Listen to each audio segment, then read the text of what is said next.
This video demonstrates how to create a shipping point in the SAP system using customizing. First, the customizing environment is opened by entering the transaction code SPRO. Then, the button SAP Reference IMG is selected. Within the hierarchical structure of the implementation guide, the following path is opened. Enterprise structure. Definition.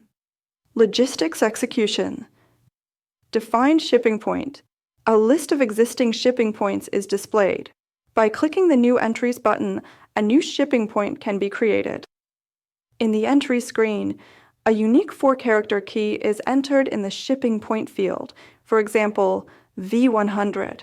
Directly next to it, the description of the shipping point is maintained, such as Shipping Point Munich.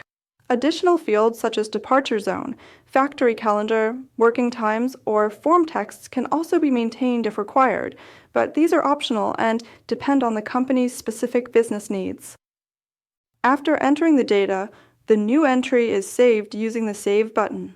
Immediately afterwards, the address data screen for the shipping point opens.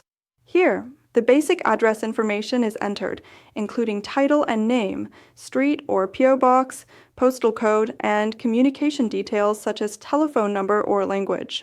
The field country/region is mandatory and must be filled in to ensure that the shipping point is correctly displayed in the system. These details are important to ensure that the shipping point can be clearly referenced in logistics documents.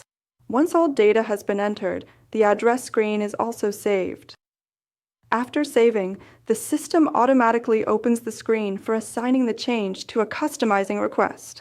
At this stage, either an existing transport request is selected or a new one is created and provided with a short description. After confirming the entry, the shipping point is saved in the system. Next, the new shipping point must be assigned to a plant. To do this, the following path is opened in customizing. Enterprise structure. Assignment. Logistics execution. Assign shipping point to plant. A list of existing plants is displayed. The desired plant is selected, and then the assign function is chosen. In the following screen, the newly created shipping point is entered and saved. This completes the configuration. The shipping point is now available in the SAP system and can be used for deliveries, transportation activities, and other logistics processes. We hope the video helped you. In case you got any additional questions or comments, please leave a message below. See you next time, your advist-Academy.